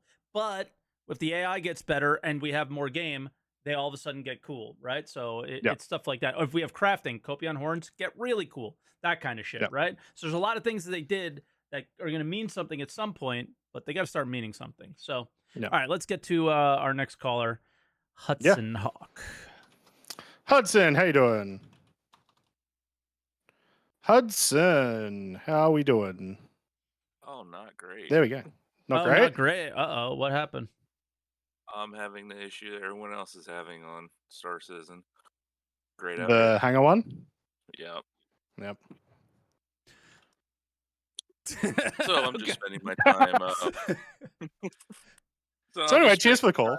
Yeah. All right. I'll talk to you later. But I'm just spending my time just organizing, putting stuff in boxes, And then you're going to have to reset your account and it's all going to be out of the boxes or something. That's going to be the workaround. Exactly. Yeah. Or whenever they do the next hot fix, it takes everything out again. I'm like, oh, God, really? Yeah. What if everything you put in boxes disappears after the hot fix? Oh, I would be somewhat upset, but not too upset. I would be hyped. I like starting with nothing. Well, let me tell you about this cool thing Mike called the launch of 324 that happened 2 days ago. Yeah. Oh, no, there was no wipe with this patch, was there? Which is interesting. But I wiped myself. Kind of I started with a brand new account that didn't play 323. So yeah. I had fun. Right. But other than that, having a good time. Having a good time. Can't remember. What do you think about the .x patches? What do you think we're gonna see? .x patches. I was gonna say stability, but that's laughable. Listen, this patch people are calling more stable than 323, and I agree. Yeah. So the more times we do patches in this 323 cycle, because this is a 320, this is not 324. There's no such thing as 324. This is on the 323 branch, right? They just renamed it for reasons. So the more we keep patching 323, 5 or something. Yeah, then it'll be more stable. We might end up with 323.5 if we get 323.2. So Right. theoretically, you would think that would be pretty stable. It's not going to be, but you never know because it sounds like they want to put more content in. So content makes things less stable. We'll see. Well, content is always good. Just wish it would not bork the game so bad. Yeah. Well, you're depressing. But, at least... Is this what it's like watching me? No. Oh, okay. That's just... No, Mike, you're much more energetic about your anger. Yeah, I punched the chair, I guess. You need me to punch a chair, Hudson Hawk? What's going on here? We need to let's bring up the energy here. What's going on? Is there anything what do you think of the Peregrine? Exciting you? I actually do like the Peregrine. I like it makes some good noises. He does. I was a little disappointed when the ad had a really, really cool trail behind the Peregrine in it. It does exist, but it's only like 5 meters behind the Peregrine. Otherwise, you can't see it. And it would have been really, really cool and just a cool thing for them to put in. I was very disappointed for that. But sounds great, flies great. Is it because the skybox is green? It's not, but I did see lots of complaints about the skybox too. Everybody is freaking out about the skybox. Yeah. The skybox doesn't really bother me as much, really. Yeah, no. Who cares? It kind of I don't know why. I'm to see surprised. some things off in the distance. Mm-hmm. Yeah, that was the point. So they did respond about that on Spectrum actually, and said the reason for changing it to green is so you could see the ships better. The art team believed that that's what they wanted to do, so you could see ships better. I was like, okay, I believe that. And green's supposedly easier on the eyes than any other color. Yeah, okay. Sure. I will just say, like, I do like it just because it also just provides less nothing in the night sky, right? There was just like very small smatterings of stars and like nebulae, but they were very tiny, super unnoticeable. Now the skybox just at least is something. Yeah. Right? And because I imagine, once again, when we saw it during the Pyro playtest, we saw the Pyro skybox, and it is very detailed and very fancy and looks very cool. They're going to be doing more of that, I imagine, right, as we go to other star systems. So it only made sense to get rid of just the bare, all it is stars. I just could think of like 30 million other things that are more important to change. I don't know why that was a priority. Or from the art team, though, like... Yeah, of course. I mean, how many other things need to be made and done? And I don't know, maybe... Well, locations. And this is a location, so... Yeah, I guess. And then it could be one of those things like anytime they do something that's like this doesn't feel like a priority, they always are like, oh, it was a new employee was working on it, you know? So it was like so it's honestly it's probably just that. Yeah, fair enough. Yeah. But all right, Hudson, I don't know if you got anything else. Oh, I do. Okay. Hopefully it's a little more upbeat. This whole positive trend. Speaking of new locations, I don't remember they were talking. I might have brought this up last. Answered a call with the asteroid bases and whatnot. I don't remember. Okay, but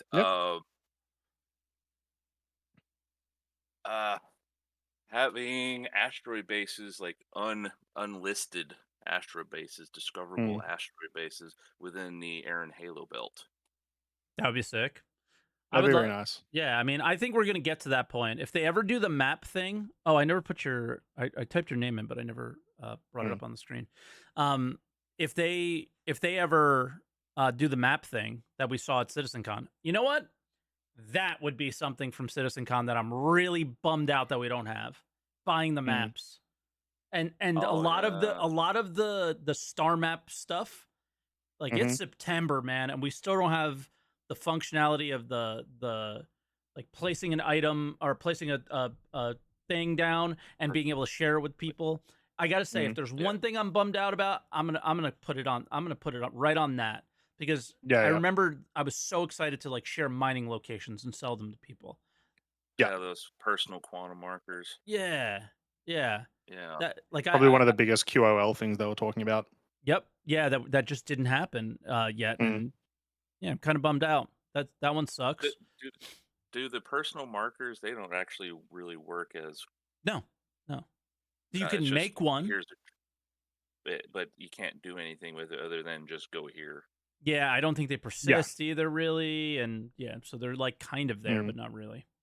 So, but I think when I was talking to a couple of guys within the org, and I was talking about the asteroid bases and having like the like every quarter have the planets revolve around the sun. Mm-hmm. Just change them every quarter, that and would be then to interesting. kind of go with the whole exploration thing, change the locations of these unlisted asteroid bases so that people would have to rediscover them again every quarter. I don't even think you need to necessarily do that every quarter. There's already things in place now, theoretically. If they're able, I mean, it depends on how the engine works. If they're able to treat a location as an object, there's already things right now that, like, spawn in random locations and then disappear. You theoretically could do the exact same thing with those without locations, a patch, right? it could be random all the time, is what you're saying, right? Yeah. Like you could, like the second you leave, it's gone. Yeah. So yeah, and that'd be awesome. I would 100% be for that, as well as it's just it's a feature that's coming in Pyro that sounds like, at least for now, is only going to be in Pyro. But yeah, please expand that. It'd be great. Yeah. I would definitely like to see the planets kind of every quarter, not so much just from a server load perspective, just having the planets actively revolve around the sun, because that'd just be too much information. But just every quarter is just like, oh well, Hurston's on the other side of the Stanton Sun this time around, but then it's also closer to Microtech, and Crusaders also Sure. Area 18. So it would change up the trade routes every Yeah. quarter. Yeah. So some things are a little bit. Just But instead of doing that work, let's get that dynamic stuff. Let's do it. Keep doing the work. Keep hammering the work they're doing now. Like, all of this work that they're doing is definitely something that could go into a dynamic kind of economy type thing. I don't know if they're actually going to do it, but all of the work is information that can be used for that. Just keep hammering away, patch at a time. Each and every patch, add more, add more, add more. That's what I want to see with that stuff. But Hudson, I'm going to let you go because I've been turning you up over and over and over again throughout the show, and I can't hear you anymore. Are you having the same issue, Croncy, or is this me? No, it's fine for me. He was at 130 to start, and I put him up to 200%, and he's like really low. So I don't know what's going on with him and my headphones, but I haven't had the issue with anyone else. So I don't know. Are you close to your mic, Hudson, or what? It's a headset mic. It goes in and out. Oh, okay. Yeah, that must be it. It's being weird for me. So I have you up at 200%. I'm going to lower you back down to the 129 that I had you at last time you called in. And because I don't want to be exploded next week when you call. Okay. But I appreciate it. And keep an eye out on the Discord because he's in my org. So I need to get back in and start FCing again. And I haven't. So hopefully we'll do some events this coming week. I know you guys got in and played a bit. Sure. All right, guys. All right, Yes. Hudson. We'll catch you. Yeah, thank you. Bye now. He came in so sad, and his mic was so low. I was like, oh no. But I don't think he was depressing or anything. I think I was giving him a hard time. I hope he didn't take it too hard. All right, Krykos, you're next. Krykos, can you hear us? How you doing? Hey, fellas, how you doing? Good. Fantastic. What would you like to talk about today? Actually, you guys have talked about a lot of what I wanted to talk about. Maybe not the same depth. Yeah, it doesn't mean we can't bring it up again. Yeah, for sure. So you brought up the log stuff. Yeah, I think I can bring something to it too. Maybe you guys agree with, maybe not. One of the things I wrote down on my notes before we started was that I wanted a reason to play the game more regularly. I know most people do. Stability and all the other stuff aside, things we can't really get quickly. I wanted, besides reputation-based rewards, maybe item-based rewards for reaching that reputation level. The grind. I want to see like them that. Instead of reputation level is reputation level. You get a bunch more quests and a bunch of items and rewards can be within those quests. Same concept, but I like the classic. I now have access to a new vendor. That's like the classic MMO one. Is like I can now buy stuff that normally I wouldn't be able to get. Yeah, like Tarkov, you get new trades and things like that when you get levels with traders. Yeah. Well, no reason not to have a mix of both, really. Just no, for some sure. incentive for, I'm an average older guy gamer. I want to just get on, have a purpose for getting on. I'm Mhm. fine testing the game out. I understand that it is what it is. But incentive needs to be there, and not just like okay, for example, the mask event. I've got that. That was fun. It was just a one-time thing. You can't get it Mhm. again. That made it How'd you get it? interesting. How'd you get it? How'd you get it? Looked at Be honest. what was it? The boxes? What do you mean? Be honest? Oh, so Was you it an did the exploit for it? second Oh, you didn't do the first Not mask the event. OG. You did the second. Yeah, you Right, didn't- right, right, right. Gotcha, Yeah. gotcha, gotcha. I remember you talking about that. Yeah, Yeah. no, I just found them. I mean, in the Golden Ticket event, even though, it was what it is, I enjoyed that. I liked having something to do. I didn't like that it costed me real money. I'm like, ah, fuck this. I want an item that I get to keep forever. Yeah. Yeah. Pardon my language, by the way. It's okay. I cursed like 4 that's times already. definitely. I just remember the thing. Don't be vulgar. So. Yeah. It's all good. I definitely want to see some things like that come to the game. I think that's a bit of a quality of life. Like you want to keep engagement even when the game's, having low periods like it is now. Yeah. It's not a lot of interesting things to do. Not a lot, people are going between their different games, as is a healthy thing to do. But that's one of my big ones that I kind of a wish list item. On top of that, my other bullet point, is this kind of more open ended? Like, what do you guys think? What would be the most easiest achievable intervention or addition to the game to kind of give you more purpose while you're in it? I know that there's a ton of missions and styles of missions and stuff, but one of the things that I thought of is, the economy and Eve being far superior, obviously, and having kind of that real reward for getting back and forth supplies to different areas, but doing something with the supplies, like besides repairing your ship, I feel like would be kind of cool. Sorry, so you're asking like what would be the easiest way What do you think? to have like a meaningful progression? Is that sort of what you're saying? Not necessarily progression, just additions to the game to do more. Again, on the same lines as vein as before. And I brought up the economy thing. Maybe that was a bad example, but just something to what can the developers add into the game that isn't a big patch, that isn't borked from the beginning, that would be interesting to interact with and enjoyable to you guys. I think it's always for me been FPS armor characteristics. So like you're killing NPCs at bunkers and the low level ones don't give good armor. It gives the same armor you buy at the shops. But then the harder missions you get, you get random characteristics on them and they can improve your what you're trying to do, your character, things like that, and start adding more to that. Think mining gadgets and what they did with mining. They a lot of unique and different experiences with different items. That should be how every weapon, armor, helmet, everything we have works. And a lot of that stuff is the art assets have already been made. You just got to change some numbers, right? So that's if you want the easiest, that's what I think. That's a good point. I can see that. What about you, Croncy? So I have a problem with your question, which is just like, you said like without major patches that aren't borked from the beginning, I think it's unavoidable.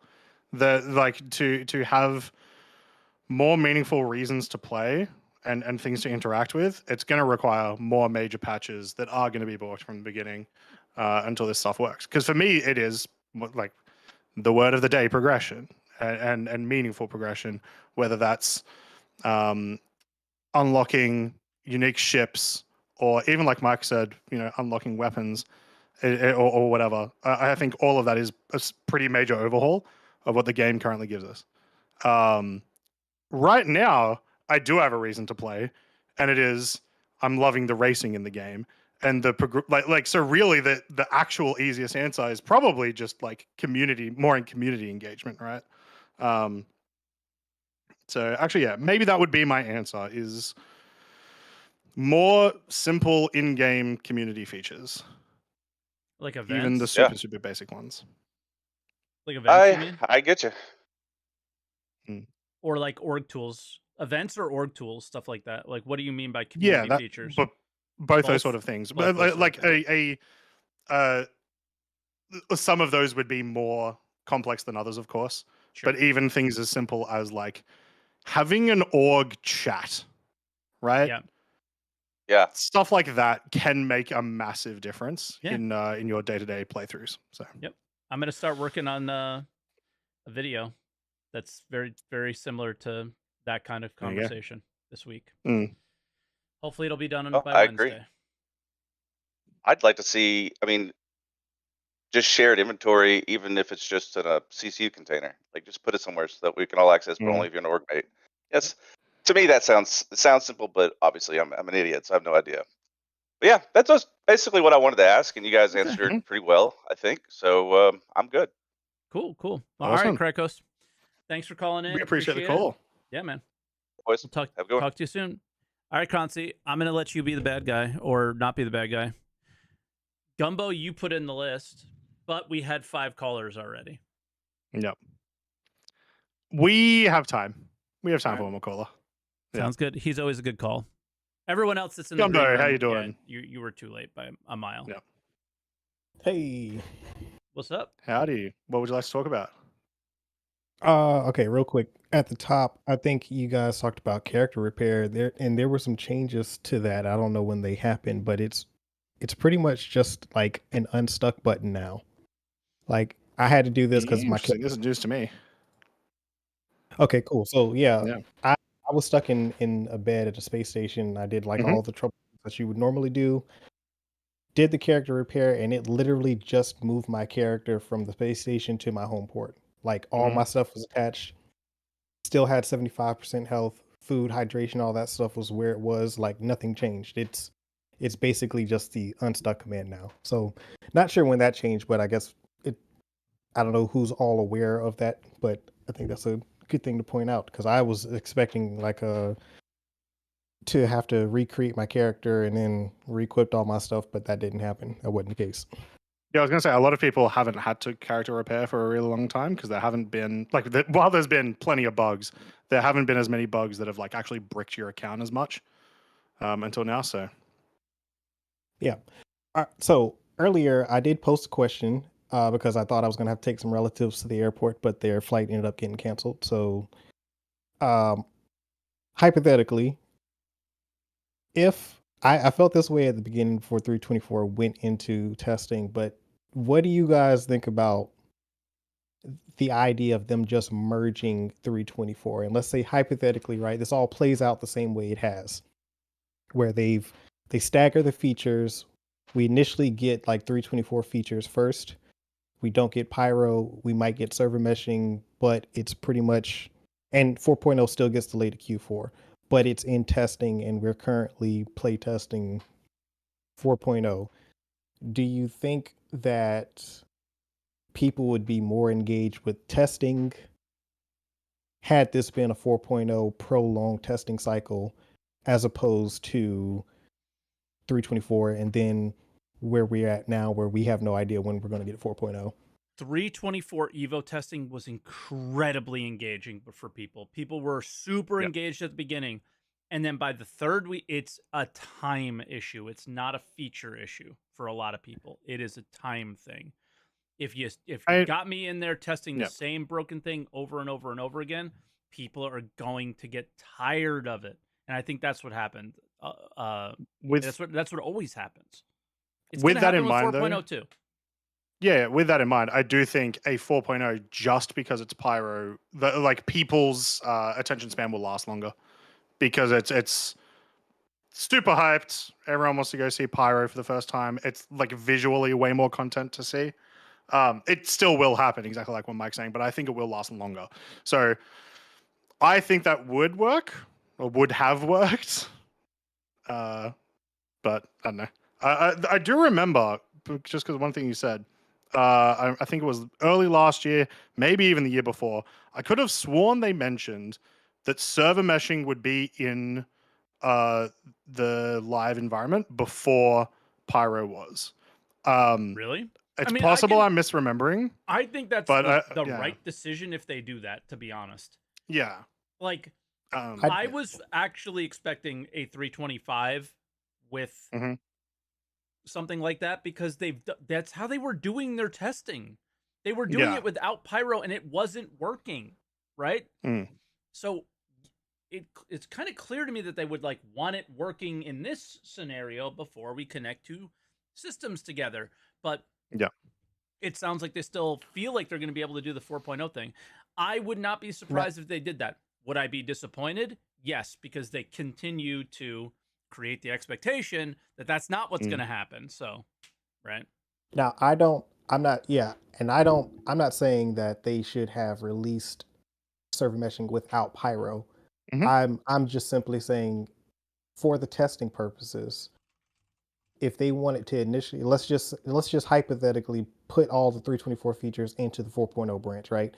4.0 goes to testing with server meshing and the 324 features, and Stanton is server meshed. So like, just like how we had the server meshing test in March, that's how Stanton would have released initially for the 4.0 testing in Evo.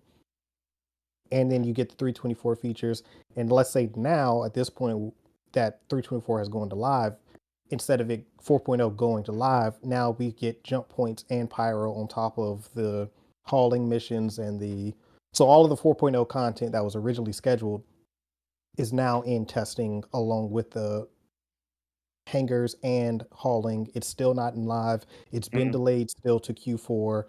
Do you think that people would be way more engaged with this testing environment had they just merged those features and rolled them out in chunks over a prolonged period? If it was pyro, yes.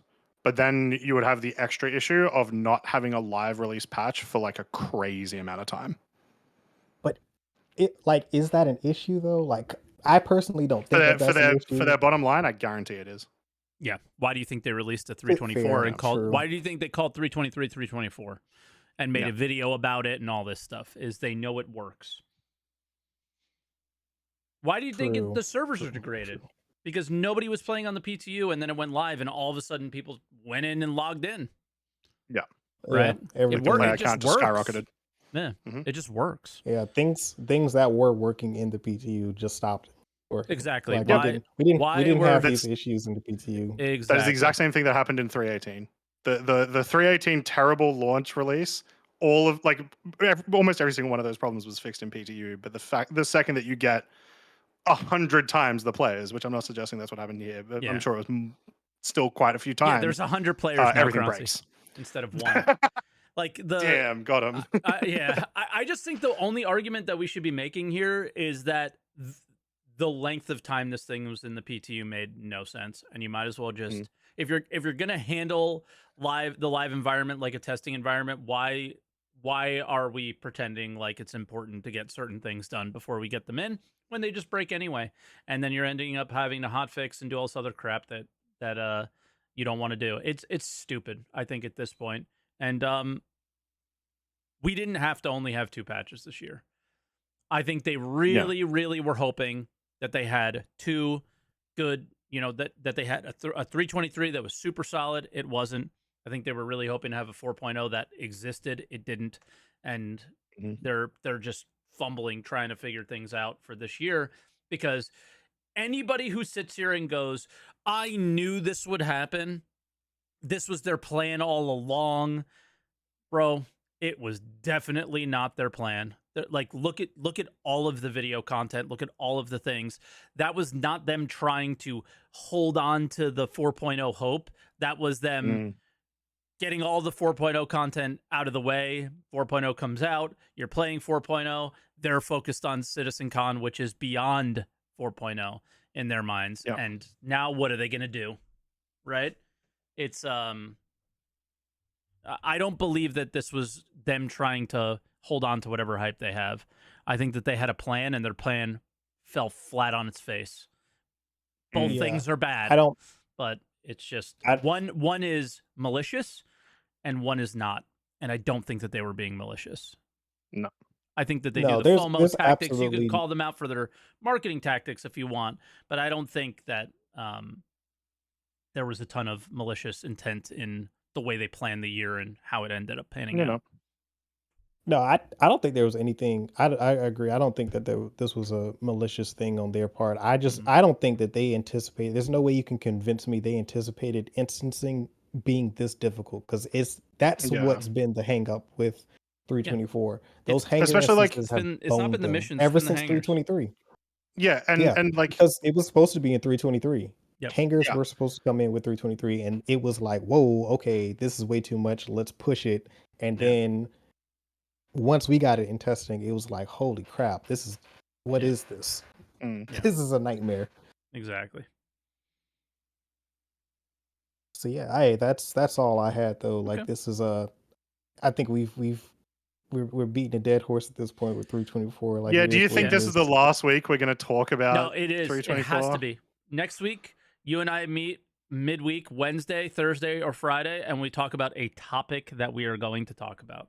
We choose a topic and we focus on that topic next week. I personally can't do this anymore. Like, emotionally, I can't just be miserable about something like this. Like, I know people want me to be or whatever. I can't do it.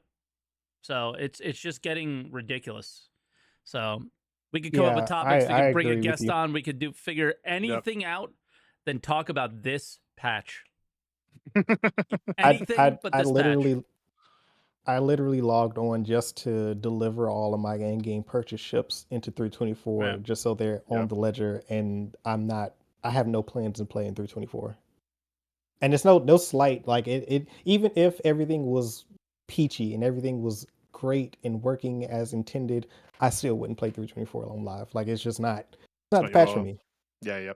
It's not what I want to play. So it's all good. Which is it's a relevant talking point, because there is like a fairly large part of the community that it feels exactly the same. Yeah, there's master modes dooming and like, I do not want to move boxes dooming, and you know what? They're valid. They're valid feelings. I do want to point out that I hope one of the point patches at least is to address the inventory UI for the inventory kiosk, because they took it out, and I hope that they're going to revise it and get it into a state where it's functional.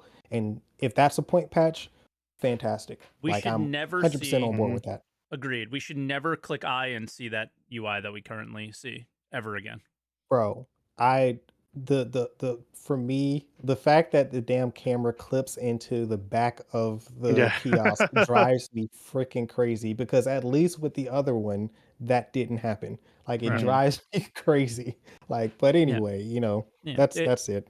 Similar art, and really work on the flow. And that's it. Hey, do you apparently that was my fault, by the way. Classic. The inventory kiosks got reverted because of SaltEMike. I mean, if I had that power, can we put content in the game? Because if I had that kind of power, there would be a ton of content in this game. No. We could never put anything in, Mike. We could only take stuff out. Listen, okay. I don't. It's CR, Rich Tire, and SaltEMike that are the ones that are responsible for everything that happens in the game. Exactly. Like, everybody knows this. Every week we get together and have a meeting of how we're gonna piss off the people who spend the most money on this game possible, and have a you're bone one to of 3 pick. people that have the big red phone. So, like, I don't, obviously this is your problem. This is your fault. We blame you. What do you think people are gonna do when they realize that the Polaris is probably going to get delayed? Why would it? Ships are usually always on time. Yeah. Well, then that would mean that they're going to renege on the whole capital ships or require engineering. And if they're getting point patch, like, do you think that 4.0 is going to be the IAE patch? They already backed off on engineering. They're already said engineering is going to debut at the outposts, so it's probably not going to debut on the ships. That's interesting. And even then, nothing stops the Polaris from being released with like all of the spots ready for engineering, just without engineering. Okay, my friend from work who does not own Star Citizen said if the Polaris gets delayed, I'm going to riot. He doesn't even have the game. You don't even own the game. But he was going to buy the Polaris. He was gonna buy the game when That's Summit hilarious. was playing. He almost bought the game when Summit played and Wait, asked me if he so should. he's a friend and I told of him he's no. a friend of yours. Yeah. And he's like, nah, I don't care if my friend's playing Star Citizen. That guy's a loser. Summit's playing. I'm gonna play it now. Exactly. The bad the friend. real influencer. The real influencer, Summit. Oh my god. All right, we're Anything gonna else, let you Gumbo? go, Gumbo. Yeah, we'll yeah. say goodbye because we're hitting the 2-hour mark. Yeah, that's it. That's it. Appreciate you guys. All right, brother. Yeah, Talk too, to you mate. soon. Have a good one. I hope his family gets on that flight. But that is Answer the Call this week. So Star Citizen 324 is live, kind of, and cargo missions hopefully will work by mid next week. Yep. And we'll be able to create our cargo empire. But yes, if anybody has suggestions for topics, post them in our Discord, because maybe we'll pick out a good topic for next week, because I kind of want to start going back to the old Answer the Call feel as well of we could talk about news for like 5 minutes at the beginning of the show, but let's go into a specific topic and just talk about that and see how people feel. It's what the show always was, and I kind of missed that a little bit. I don't know how you feel, but I like it. Yeah, we just had such a full year of news for so long. We had no that I feel like choice. we got stuck into it. Yeah, we got spoiled, I would say, because I was talking about that today. This has been and this is another thing that goes back into, they didn't plan this stuff. This was such a fantastic year in terms of every week there was something to do in game or something to talk about the game, and they planned it so well until about the time 4.0 was supposed to be in testing, being played around Q3, around this time. Yeah, it was pretty much crumbled. Once they announced cargo was not going to be in 323, that's when it all sort of started to like everything shifted, right? Yep. And then it was so well planned and everything was so good. So anybody thinks this is being done on purpose to make money is crazy, bro. They lost all the momentum they had, right? And I think a lot of people are going into CitizenCon feeling unexcited or I don't believe you, or I'm less hyped about it, and that was not the plan, guys. There's no way that's the plan for them. Come on, there's no way. So yeah, and fair enough. Yeah, let's think of a topic for next week, and we'll come back with that, and we'll keep all the callers to those topics and things like that. So maybe one or two topics, we'll give them a couple choices or something. In other news, before we leave, Mike. Yeah. I have a new punching bag. Is it a chair? Yeah, nice. You got the Mariah one. Of course I got the Mariah one. It's the racing one. Aurora, baby. Aurora. Oh, cringe. Boring. Yeah. Other news for me is I did post a video. I talked about it last week. It was why Star Citizen continues to fail, I guess, was like kind of the clicky thumbnail. But I talked about how I think like this constant trying to maintain this live service of this alpha as the game has grown has become completely gotten to the point where it's too hard to maintain, and they're spending.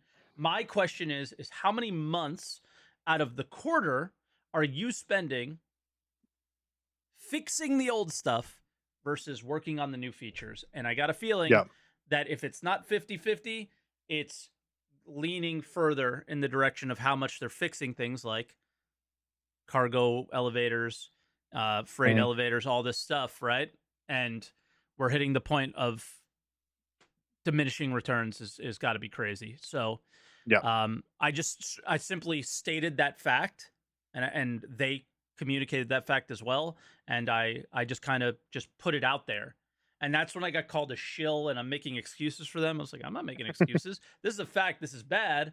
And what are they going to do about it? And I just left it there, right? And I don't think making videos that make suggestions for what a game developer should do as a non-developer helps. But I think pointing out hey, this is pretty obvious that this is bad. Maybe you should do something about it was the video. So if you guys haven't checked that out yet, please do so. And then I'm going to be working on what Star Citizen can learn from Eve video. That's my next one for hopefully on Wednesday. So I don't know if you got anything fun that you're doing, but those are my two fun things. I'm gonna be playing a lot of Deadlock this week. I gotta get in there. I gotta get in there So and try much it. fun. Everyone's talking so much good about it, so It's maybe the I'll first jump time in I've there. enjoyed a MOBA ever in my life. Okay. Yeah. Albion Online's kind of a MOBA. It's like an MMO MOBA, and I really enjoyed that. So maybe I'll get into this. All right, but that's what we got. So I got to go puppy sit and give my wife a break. So if you guys haven't seen the puppy yet, it's somewhere in the middle of the show. You guys can see it, and yeah, don't forget to blow kisses to Croncy and and to answer the call. We'll catch you guys next time. Have a good one, guys. Bye bye.